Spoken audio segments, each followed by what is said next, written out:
I took that jump. Most people ain't gonna. See, a lot of times God show you stuff, you don't make a move on it because you scared. But you gotta remember something about fear. Everything you ever want, all your dreams and the best things in the life is on the other side of fear. You got to get through this thing now. I just don't believe, well, I know I wouldn't have got here without faith. Faith is a key component to my success. I don't really know how to, people, they get a little tired of me sometimes talking about faith, but reason I talk about faith to everybody is because it's something that anybody can possess. You know, if I told you, that you had to meet an agent or you had to meet the right publicist or the right lawyer, your chances of meeting them is slim to none. But that ain't the truth anyway. Truth of the matter is faith. Faith is the belief in things that you cannot see. You got to want something that you don't see, know how you can get it. But you got to work towards it like it's a possibility. That sounds crazy, but that's what it is. You got to see a future that can't nobody else see. And the reason you can see the future is because it's in your imagination. Everything God has for you, he puts in your imagination. Albert Einstein said one time that imagination is everything, it's the preview to life's coming attractions. Everything we see in this world came from somebody's imagination. Well, let me tell you something about God. God places your future, what he has for you, in your imagination. It's that thing you keep imagining. Everything you imagine is not hocus pocus, it's real. It's God showing you a preview of a coming attraction he has for you, and he puts it in your imagination. That's why when you tell it to other people, they can't see it. Because he didn't show it to them. He showed it to you. If he'd have wanted them to see it, he'd have put it in their imagination. But he put this in me when I was 10 years old. I wanted to be on TV. Ain't nobody see that. What? 1968. Little black boy talking about he won't be on TV. The only person on TV was Bill Cosby. You finna be on TV how? You can't be on TV. Ain't nobody see it. It ain't bother me. Bothered me a little bit because I was young, but ain't really bothered me. But at the time, I didn't realize that the reason they didn't see it because God ain't show it to them. He showed it to me. He showed it to me, man. So now, my mom was a Sunday school teacher, so I started applying faith, the belief in things that you cannot see. Now, couldn't nobody see me being on TV, and I didn't see how I was going to get on TV. But I just kept believing it was for me. Do you understand what I'm telling you? All of you have the capability of having faith. You should use it. Why would you not use it? You're tripping. You're sitting up here trying to figure out your life. He done showed it to you. Over and over and over, he showed it to your imagination all the time. If you keep dreaming of that other job, you should go get that other job. But you ain't gonna be able to get that job if you stay on this job. Well, I don't see how I'm gonna get that job. Have you applied? Are you willing to quit and go over there and get the job? See that now? That's where faith without works is dead. Now that's where you got to start putting in some. What would you do?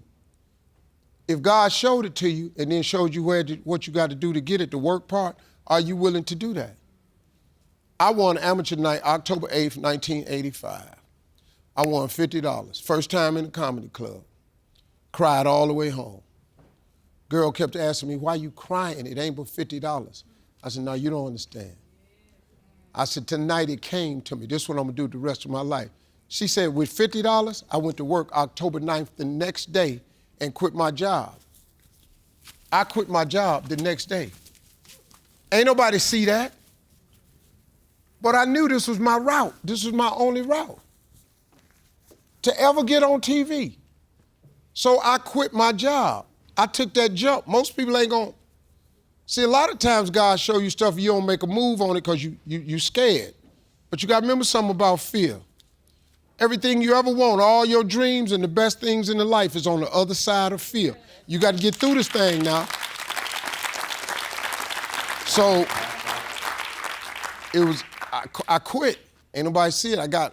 I lost everything with this decision, but I lost everything, but now I have everything. But I made a move. I'm just telling you, man, y'all can, if I were you, if you don't enjoy being normal, I would take a chance. Maybe you here because you need to dust off your dreams. Maybe you need to explore your imagination. Maybe you just need to identify your gift so you can quit tripping in your own life. I was speaking at a school once, and I was talking to the students. The principal was mortified with my message because I was telling the truth. I was telling the kids, your education is important, but your education is not the most important thing in your life. I'm sorry, it's not. Your dream is the most important thing in this world. It tops your education. The problem with people is we don't pursue our gift oftentimes. We try to go get an education and make it think that's gonna get us somewhere. Your dreams dwarf your education. I said, and the teacher, the principal came up on the stage while I was speaking, don't ever say that to my school again. Well, I'm just telling you, dog. You can save your kids a lot of pain if you ever talk to them about their dreams. You gotta talk to young people about their dreams. See, it's not your education. The Bible don't even mention education. It ain't even in there. Harvard ain't in there, UCLA ain't in there. The Bible says a man without a dream or vision shall perish. But your gift is the thing that you do the absolute best with the least amount of effort. That's your God-given gift, and everybody has one, and God gives it to you at birth. You don't have to go anywhere to discover it. It's not in the water, it's not on a mountaintop, it ain't hid under a rock. Your God-given gift is instilled in you at birth. It'll make a way for you. Your gift will make a way for you. It'll provide your life to have purpose and meaning. That's what it means when it says your gift will make room for you. You should, before you die, you should do what God created you to do. You really should, man.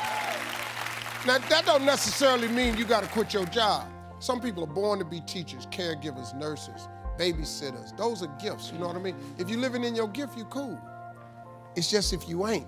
If you identify that gift, man, that gift is the thing that can make you great. And gifts don't have to be running, jumping, singing, dancing. Teaching is a gift. Nursing is a gift. Networking is a gift. Child care is a gift. Those are gifts, man. People, you can have a great life at that. If you got a kid that want to be an airplane pilot, you can quit talking to him about education. Talk to him about being a pilot, how great it is, where he'll be able to fly. Put that in his head. Then he'll do math. He'll do engineering. He'll go to science because he wants to be a pilot. It's the dream that's the biggest thing. People killing me, man, with this education. I ain't knocking education, but you can make it without education. If you do hair better than everybody else, you should be somewhere doing somebody's hair. Those are gifts. Telling jokes was a gift. They're just not just running, jumping. If you paint, you should be painting. If babysitting is what you really do, you should be babysitting. You doing anything. If you fix cars, you work with your hands. You're supposed to be working with your hands. You do anything else, when that alarm clock go off in the morning, you ain't gonna like it. I make people laugh. It put me in the presence of great men. That's what my gift has done for me. That's what your gift will do for you. That scripture is talking about you. I always saw myself free. I just want to come to work. This is all I want to do. Before Bishop Jake said this. He said, before you die, he said, I would hate to die and never do the thing I was born to do. You should look into that before you mess around and check out of here. You would think much of me if you saw me when I flunked out of school. I'm on my third marriage. You would think a whole lot more of me if you knew me when I was living in that car for 3 years. Because see, what he turned me into was something I never thought I didn't think I'd ever be this. People come to me from everywhere. I meet with kings and queens. I was in Botswana with the president and the first lady of Botswana. Then I met the crown prince of Abu Dhabi. He came out of his chair at the race to come meet me. You know why he came to meet me? Just simply because of my gift. You know how many people got degrees ain't working? Ain't working nowhere. And then you got people that get degrees and then want to go get another. Now, if you want to be a doctor, lawyer, dentist, stuff like that, you got to go get education. We're not talking about that. But you keep going to get all these pieces of paper hang on your wall. You got one degree, you ain't making with that. The you need two of them for? So that's just my opinion. That's probably not what most people share, but your dream, man, it's what you dream about. You got to dream about something so big that it dwarfs all your fears. The way you overcome fear is with your dream. You got to make your dream so big that nothing matters except that dream. You're willing to do everything that's necessary. I was listening to Will Smith the other day. Will Smith said the best things in life is on the other side of fear. It's on the other side of fear. But fear freezes people, man. The fear of failure freezes people. Suppose I don't do it. Well, you might not make it. But I got news for you. If you don't do it, you damn sure ain't gonna make it. That's a for sure. So I would at least go and see. You can be whatever you put your mind to be. Understand that. You looking at a dude, man.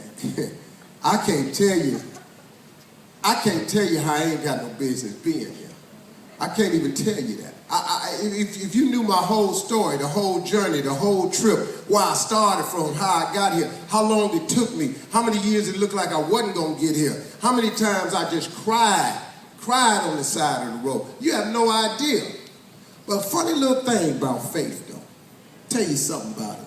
Faith is the belief in things that you cannot see.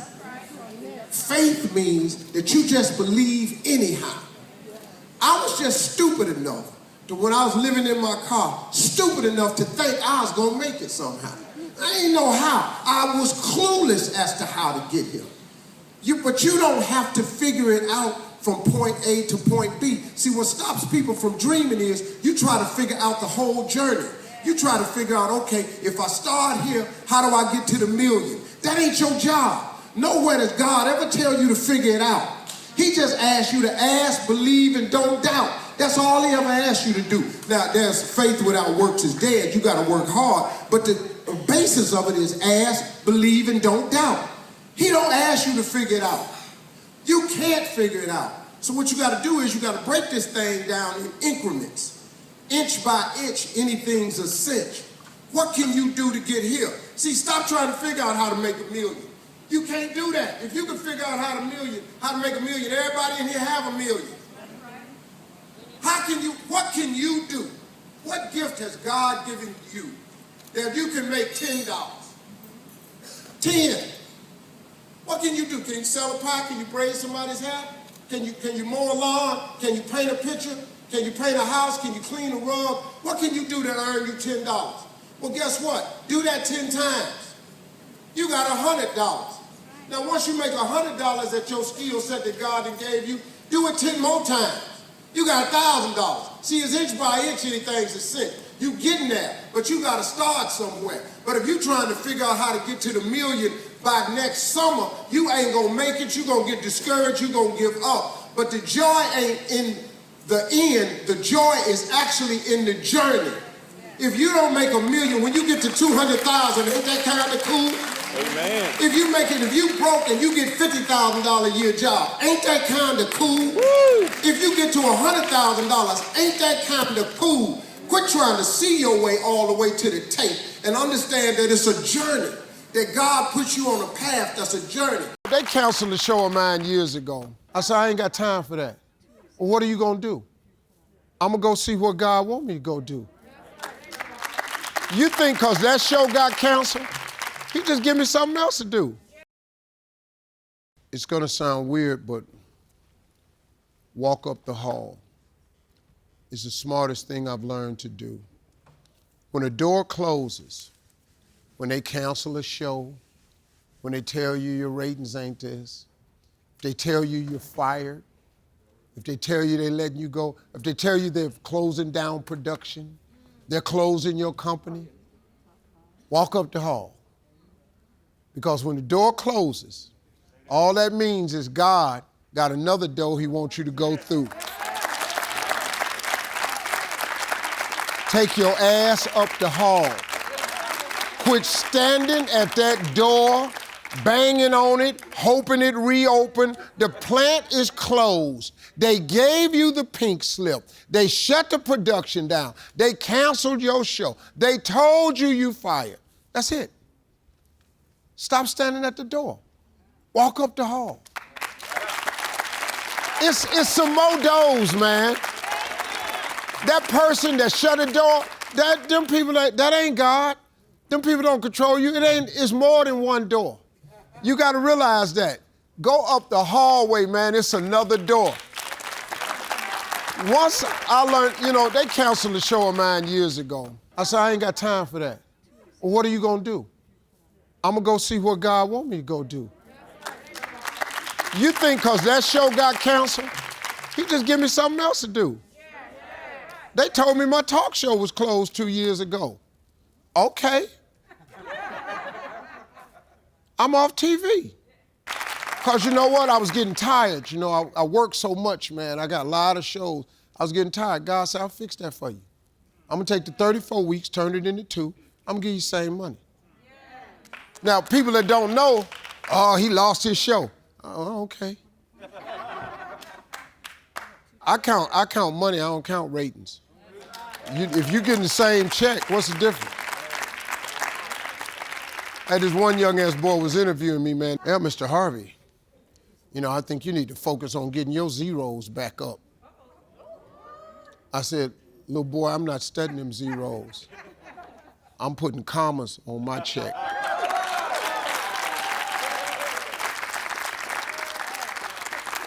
Little didn't know what to write.